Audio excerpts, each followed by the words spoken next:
venimos con nuestra dinámica propia, ¿no? De las problemáticas y las cuestiones, los desafíos locales, pero esta cumbre Estados Unidos y China es la que va a marcar la agenda de los mercados próximamente, porque hasta ahora ya sabemos que un tuit baja y el otro día sube, como que están ahí chichoneando todo el día, te tiran una y se la devuelven. ¿Sabés una cosa que noté en el mercado estas últimas 2 semanas? Que no quedó nada priceado en nada.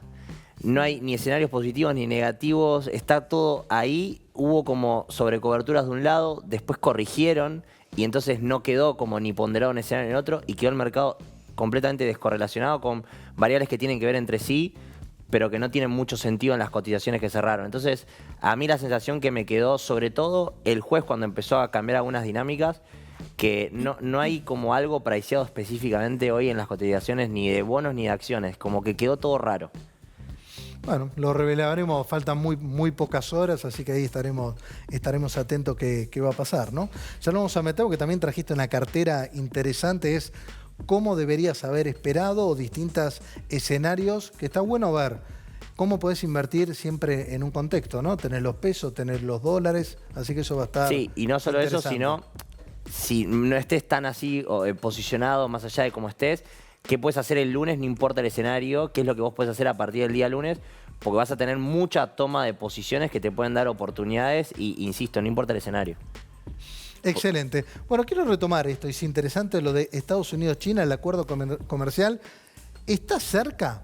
A ver, sabemos que no les conviene a ninguno de los dos el conflicto, ¿no? No, y además el conflicto sigue escalando. Fíjate que Trump anuncia que va a imponer aranceles del 100% a China, después de que China tomara una decisión bastante drástica que tiene que ver con las tierras raras. Decide reforzar los controles, pero no solo sobre la producción propia y la exportación de tierras raras en China, sino que además apunta a controlar cuando vos tenés un producto que es elaborado fuera de China utilizando tierras raras de China. Es un nivel de control muy exhaustivo que, según China, responde también a la conducta de Estados Unidos. Y a eso sumale el conflicto portuario, porque China decide subir y establecer tasas específicas para los buques que son de propiedad de Estados Unidos o que tienen bandera de Estados Unidos, como respuesta a que Estados Unidos ya lo había hecho. Pero Estados Unidos no se quedó ahí. Decidió ir y firmar un acuerdo con Australia. Firmaron hace poquitos días un acuerdo con Australia porque Australia tiene empresas que son mineras, que extraen tierras raras.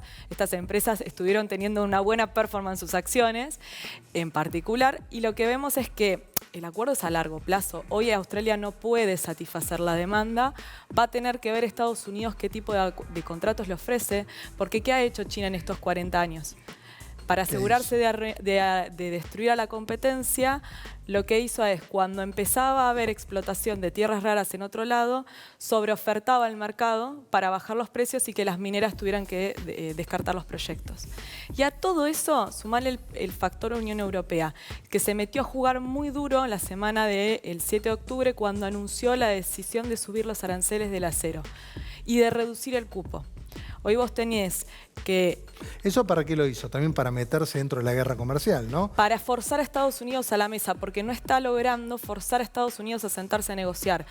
Indirectamente está golpeando igual al Reino Unido, que es el principal proveedor de la Unión Europea en cuanto a acero, y a las mismas empresas productoras de la Unión Europea, porque el 10% de lo que es el acero que utiliza la Unión Europea va a quedar dentro del cupo a partir del año que viene, porque se reduce el cupo un 45% y todo lo que queda por fuera del cupo va a pagar un arancel del 50%. Y ahí entramos nosotros, que decidimos bajarle los aranceles a cero a todo lo que tiene que ver con acero y aluminio hasta el 31 de diciembre, mientras el país que nos esté, al que le estemos vendiendo tenga aranceles superiores al 45%. O sea, vos fíjate cómo empiezan a jugar un montón de países en esta guerra comercial indirectamente. Lo tenés también a la India, que descarta la negociación con Estados Unidos por el tema del petróleo con Rusia. Estados Unidos que sube las restricciones a Rusia por el tema de la guerra con Ucrania. Conflicto en Francia, ya no sé cuántos gobiernos van en poco tiempo. Conflicto político en el Reino Unido. Cambio en Japón. empezás a ver y está todo el mundo convulsionado. ¿Y cómo te imaginás que termina este acuerdo Estados Unidos-China? Cuando se den la mano y firmen. Pues está claro que el acuerdo va a estar. Mirá, para ir a negociar, la negociación empieza el 24, terminaría el 27. Estados Unidos redobló la apuesta porque viernes decide imponer una investigación sobre si China cumplió con el acuerdo que había firmado en 2020. O sea, va a negociar con los tapones de punta. Es destrucción entre los dos garantizada si siguen así. Tienen que lograr un acuerdo. El tema es qué están dispuestos a hacer cada uno. China va a querer seguir luchando con el yuan, está profundizando el intercambio con el yuan, hizo el acuerdo con Hong Kong y además de eso ahora va a empezar a prestar y financiar instituciones con yuan. Obviamente está lejos de lo que es el dólar, está lejos de lo que es el yen, pero sigue queriendo forzar el uso del yuan en el intercambio. Entonces hay todo un conflicto que viene más de lo geopolítico que yo no sé si va a permitir que se llegue a ese acuerdo comercial. Creo que hoy pesa mucho lo geopolítico más que lo comercial. Y hablando de esto, a ver, pensemos acuerdo sí, acuerdo no. A ver, ya sabemos lo que significa para los mercados un acuerdo no, ¿no? El acuerdo no ya lo vimos terrible caer y también lo vimos cuando hay, no importa, una reunión o algún alivio, sube. ¿Cómo podemos determinar cuáles son los activos? Que muchos dicen, bueno, me juego o me empiezo a posicionar que va a haber algún tipo de acuerdo. ¿Qué debería subir, digamos, con un acuerdo Estados Unidos-China? Porque uno sabemos que, a ver, todo lo que tiene que ver con el, por ejemplo, Apple. Exactamente. Apple, el sector de los semiconductores, AMD, Nvidia.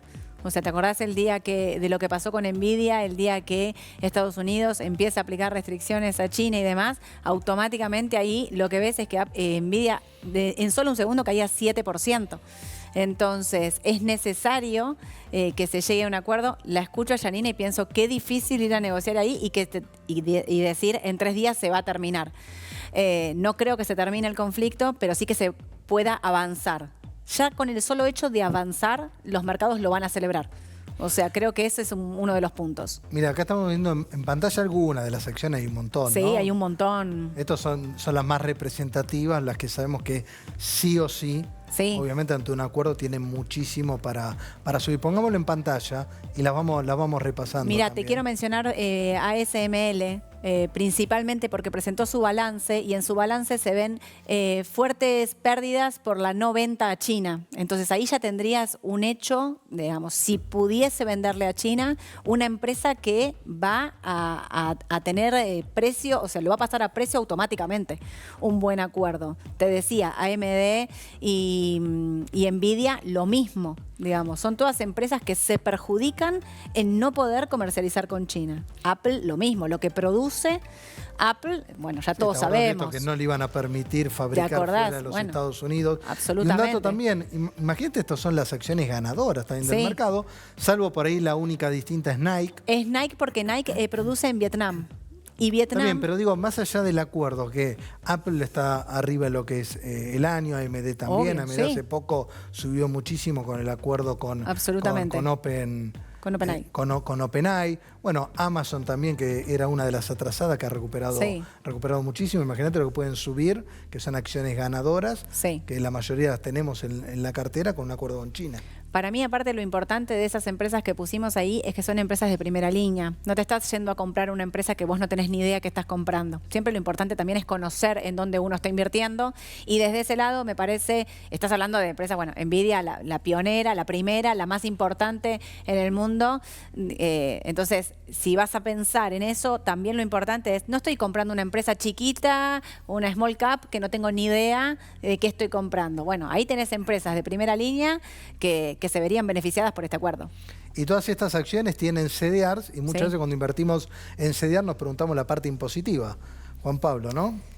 Sí, totalmente. Ahí la diferencia básicamente entre tenerlo en el exterior o tenerlo mediante un CDR en persona humana, en persona jurídica está todo grabado, es que el CDR, la ganancia por venta está exenta, ¿sí?, por CNB, mediante que si tenemos la acción en el exterior está grabada el 15%. En dividendos el trato es el mismo, tanto para CDR como para las acciones del exterior, que va a estar grabado según escala y hay que tener en cuenta la retención. Hay que pedirle a nuestro agente la retención sufrida en el exterior en el caso de Estados Unidos. Aclaremos ahí el 15% cómo funciona. No es lo mismo si la tenés o si la vendés. Por eso aclaré la venta, muy buena pregunta, gracias. Aunque mucha gente dice, uy, la compré ya estoy 15. No. Sí, es verdad que ambos, el CDR como la acción, en bienes personales está grabado la tenencia al 31 de diciembre, está grabado el mínimo no imponible de bienes personales está muy alto, ¿sí? Calculamos que este año va a quedar en, depende del tipo de cambio de cierre, pero va a quedar en $240.000, nada que ver con ganancias.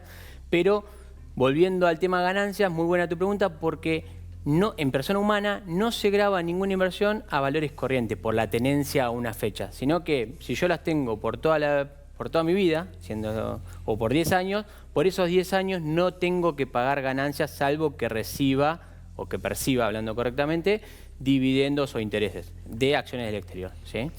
Con lo cual, muy importante remarcar eso, Mariano, que cuando yo me desprendo de la acción en el exterior, 15% y sin la diferencia de cambio. No voy a pagar por diferencia de cambio. Otro tema muy importante que es un error común. Si tengo el CDR, nunca voy a pagar ganancias, ¿sí? Bienes personales están ambos grabados. Ambos suman al patrimonio grabado, hablando correctamente.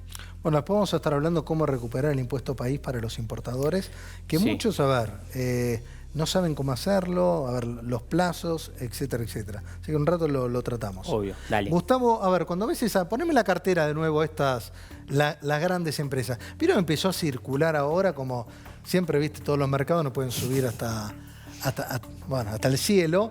Entonces dicen, che, empieza a haber un agotamiento de determinados sectores, te lo quieren comparar con las .com de los 2000, y la verdad que vos ves estas empresas, y aparte todo el tema del ecosistema de inteligencia artificial, como que recién arranca, ¿viste? Como que no vimos todavía nada. Cuando ves esas empresas, son empresas que te gustan tener en la cartera, más allá del conflicto que no es menor, que planteaba Janina de China, Estados Unidos. Sí, yo estoy convencido que los conflictos se solucionan de alguna u otra manera. Aparte es la forma también que tiene de negociar Trump, ¿no? Que siempre va como por todo, después va regulando y trata de sacar lo mejor posible y trata de traerse como pequeñas victorias o grandes victorias, depende de quién lo diga. Ahora, el tema de las tecnológicas, sobre todo las acciones que estaban ahí en pantalla, tiene una historia pasada, tiene un presente, pero tiene una historia para contar hacia adelante muy interesante. Hoy todo el desarrollo pasa por inteligencia artificial en sus distintas vertientes, ya sea robótica, viajes aeroespaciales, etcétera, y por cómo vas a alimentar esa inteligencia artificial, es decir, la parte energética. Son como los dos sectores que tenés que tener sí o sí, pensando en una cartera a largo plazo. Obviamente no son carteras para tenerlas 3 meses, 6 meses, un año, son carteras para estar pensando en estás apostando a un segmento que tiene 10, 15, 20 años para ver un desarrollo muy importante, pero claramente es el sector para estar apostando hoy en día. Sí, y algún día va a venir un balance que nos va a gustar y va a pegar fuerte, ¿no? Porque hasta Sí, ahora el tema igual, una cosa importante, el tema igual es que, diferente al segmento.com y demás, cuando vos ves cuán apalancadas están las posiciones en Estados Unidos sobre carteras y demás, el nivel de apalancamiento de cobertura que tiene están bastante bajos, están en torno a un 25%, cuando generalmente cuando empezás a tener estos estallidos en donde las correcciones levantan los stop loss y cuando están apalancadas levantan más stop loss y va generando una retroalimentación negativa muy potente hacia abajo. Generalmente cuando sucede eso tenés arriba del 50%, así que tenés lugar para escalar todavía, las coberturas no están tan altas y no hay posiciones tan apalancadas, tan fuertes en nivel general, ¿no?, de mercado. Poneme de nuevo la cartera, porque quiero preguntarle, a ver, son un montón, ¿no? Y son distintas empresas. Bueno, acá la que sale del pelotón es Nike, ¿no? Digamos, sí, obvio, completamente distinta. Y podría haber otras también, ¿no? Pero Marian, te quiero hacer una aclaración o al menos decirte esto con respecto a... uno siempre tiene miedo o se compara mucho esta situación por las subas que tuvieron con la burbuja de las .com. Cuando uno pone un gráfico de una de las empresas que dejó de existir después de la burbuja esa que se había generado, vos mirás un gráfico donde la cotización no paraba de subir y su balance no reflejaba esa suba. O sea, claramente eran empresas que estaban caras con respecto a los balances y a los fundamentos que tenían para analizarlo. Que realmente era una burbuja. Era una burbuja. Cuando vos mirás hoy un balance de Nvidia, por ejemplo, la realidad es que el balance va fundamentando las subas que tiene la empresa. Ahí está el punto. Ni que hablar, como decía antes, de lo que viene por delante. Digamos que, bueno, eso siempre es una especulación, lo lograrán, aparecerá un DeepSeek que la revienta, nunca se sabe cómo viene eso, pero a precio de hoy, está fundamentado con su balance. Ahí entonces es desterrar un poco esto de es una burbuja. No lo son, a hoy no lo son. Bueno, estas son muchas, las que están acá son parte de las 7 magníficas, ¿no? Que, digamos, hoy que se transformaron también parte de inteligencia artificial, podrían no serlo. Hoy todas están metidas en este negocio. Algunas la corren de atrás, otras mejor. Entonces, ¿de qué otra manera podemos invertir, por ejemplo, en estas empresas? Bueno, es que, perdóname, cuando uno piensa en por qué Estados Unidos sigue subiendo, por qué el S&P, o sea, hasta el Dow Jones hoy tiene, el Dow Jones hoy son estas empresas. Claro. Estas representan el 60, El 70. Dow Jones eran las 30 empresas industriales más importantes y hoy tenés Nvidia en el Dow Jones. Entonces, cuando uno piensa por qué los índices de Estados Unidos siguen haciendo máximos constantemente, está básicamente fundamentado por este sector. No es otro sector. Cuando vos mirás cómo se componen las 500 empresas del S&P, 493 no están en esas condiciones. Hay una disparidad en sectores que es muy fuerte. Vos tenés el sector de salud que no subió nada.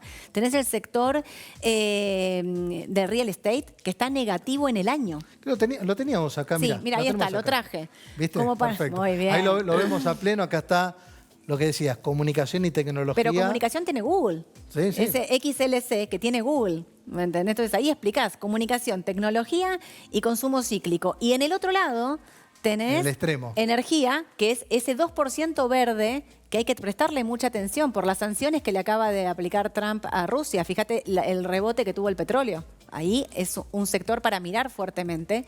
Y después tenés salud y real estate. Sí. Y ahí también tenés que prestarle mucha atención, sobre todo al real estate. ¿Por qué? Porque se viene la decisión de la Reserva Federal en Estados Unidos para ver qué hace con la tasa. El mercado descuenta en un 100% que la va a bajar 25 puntos. Pero no es ese solo el punto. Se espera otra bajada de tasas más antes de fin de año. Con lo cual, el sector del real estate, que está totalmente destruido en Estados Unidos, no solo por las tasas altas, sino por la morosidad. O sea, recordemos, en Estados Unidos compran sus casas con crédito hipotecario, ¿no? No como acá en Argentina, que no existe el crédito. Muchísima gente dejó de consumir y de intentar sacar estos créditos debido a las altas tasas. Con la baja de tasas, si se llegara a dar, es un sector que tiene todo para recuperar. Mirá lo que son los demás sectores. Y pasó algo también, no solo subieron las tasas, sino que subieron mucho los precios. Claro. Después de la pandemia en Estados Unidos hubo muchos sectores, por eso hoy también se está corrigiendo mucho el precio. Miami no tiene el mismo precio que antes. No. Hoy Miami te dicen, generalizo, ¿no? La Florida Obvio. Es muy amplio, pero ya algunos valores, antes que vos compráis, subía 15, 20% por año, y hoy ya ves un montón de corrección, porque también la oferta es superior. La oferta está superando hoy la demanda, ¿no? Y es que la demanda estuvo totalmente frenada, porque nosotros estamos acostumbrados a una economía donde la tasa es volátil, ¿no? Sumado a todos los demás factores. Pero en Estados Unidos no es normal ni la inflación que tuvieron, ni la suba de tasas al ritmo al que la tuvieron. Entonces, obviamente, la gente se detuvo en esta demanda de comprar inmuebles, con lo cual es el sector a mirar fuertemente, sobre todo porque sacando lo que es la inteligencia artificial, muchas veces ya se empieza a poner sobre la mesa, si no hay que hacer una rotación de cartera. Empezar a salir de lo que ya está en precio y de lo que todavía no subió absolutamente nada. El sector de salud también lo puede ser. Es polémico el sector está de muerto salud. también. Liquidado. Ahí está también mucho conflicto político. Por eso te digo, el sector de salud tiene un conflicto aparte. Digamos que es toda la pelea dentro del gobierno por el sector salud. Pero el otro va a depender pura y exclusivamente de lo que haga la Reserva Federal con la tasa. Y fíjate que el CDR o el ETF es XLRE, que tiene CDR acá, que empezó a subir recién ahora. Recién ahora, en estas últimas semanas, empezó ahí como a asomar la cabeza. Digo, cuando uno piensa, Estados Unidos está todo en máximos, no hay oportunidades, es como, bueno, ampliemos el espectro, sí las hay las oportunidades, hay que saber ubicarlas y buscarlas y en qué momentos, ¿no? Digo, lo de la energía puede ser, si uno me pregunta cómo sigue el conflicto Rusia. Es interesante. Y también cuando, analizamos esto, y también esto también fue muy afectado por esta guerra comercial, ¿no? Claro. Porque recordemos que empezamos el año, asumía Trump, y ya a partir de marzo, abril, cambió todo el ecosistema. Ahora bien, ¿cómo ves, Janina, vos a través de tu experiencia también de comercio internacional, con todos los conflictos que hay? Porque, por ejemplo, analizan los precios de los commodities, también, por ejemplo, los commodities de Argentina, sin meternos en temas políticos, la soja está para abajo. Por ahí los metales están para arriba. El petróleo también la sufrió muchísimo. Y el petróleo viene con un año complicado, pero porque tenemos un año muy particular. Acordémonos que hace unos meses atrás estaba evaluando la posibilidad de que se cerrara el estrecho de Hormuz con el impacto que eso iba a tener en el abastecimiento del gas y del petróleo y aparte de los bienes para más de medio mundo. Eso había disparado el precio del barril y hoy estamos muy lejos de eso. Se desactivó también, por lo menos por ahora, el conflicto en Medio Oriente. Entonces lo que empezamos a ver es baja la conflictividad, baja el petróleo. Lo llamativo es no baja el oro. El oro sigue en máximos históricos, sigue siendo el refugio de todos, porque claramente hoy el que apostó hace un año atrás al oro no lo puede creer. No. En estos días por ahí hubo una corrección. Sí. Pero ¿duró cuánto? ¿Un día? Claro, un día y volvió. Sí. El cobre también subió por todo el conflicto con las tierras. El litio, la plata, los metales todos subieron. Y esto que vos decías, ¿qué pasa con el precio de la soja? ¿Qué es lo que está traccionando la proyección del año próximo del precio de la soja? Brasil se espera que tenga una cosecha récord de más de 170 millones de toneladas. La cosecha mundial estaría en unas 400 millones de toneladas, siendo Brasil, si logra eso, el principal productor, con Estados Unidos. Nosotros estamos muy lejos. Yo hoy estaba mirando el gráfico, Brasil desde 2015, creo que fue 2015, no, 2000...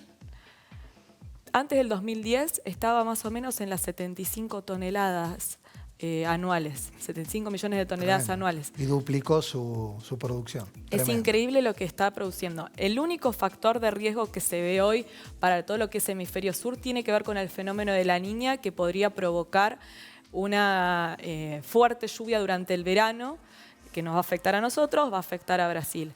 Argentina hoy está proyectando una producción bastante similar a la de este año, con una contra, que es que se espera que ingresen menos divisas. Y no solo por el precio de la soja, sino porque se adelantaron liquidaciones con la reducción de los derechos de exportación a principio de octubre. Tuvimos esos 3 días, menos 2, porque en realidad se hace la medida y operativamente fueron 2 días, con la reducción. En septiembre se liquidaron por el sector de granos 7.100 millones de dólares, cuando normalmente son 3.500 millones. Entre octubre y diciembre se esperan 3.900 millones de dólares de liquidación, que sería el remanente. Entre lo que se liquidó a través del mercado único y libre de cambios, lo que se liquidó en su momento a través del mercado financiero, porque estaba al principio el dólar blend, estaríamos en unos 36.000 millones de dólares en este año del complejo agro, quedando tercero después de 2021-2022, pero el año que viene se proyecta 31.000 millones de dólares. O sea, vamos a ver una baja. Muchas liquidaciones que son para entregar el año próximo ya se ingresaron. Entonces lo que se observa es que todas estas medidas que se toman a veces, la reducción, el dólar blend, los programas exportadores... No nos metemos tanto medidas. Pero estamos hablando de medidas que vienen desde territorio... Pero vienen hace muchos años. Desde hace muchos años lo que fueron metiendo fue mucha volatilidad que al productor le está haciendo muy difícil todo lo que es la producción y también lo que es insumos. Porque el productor tiene que organizarse también para la cosecha. Y no es algo de ahora, es algo de hace muchos años.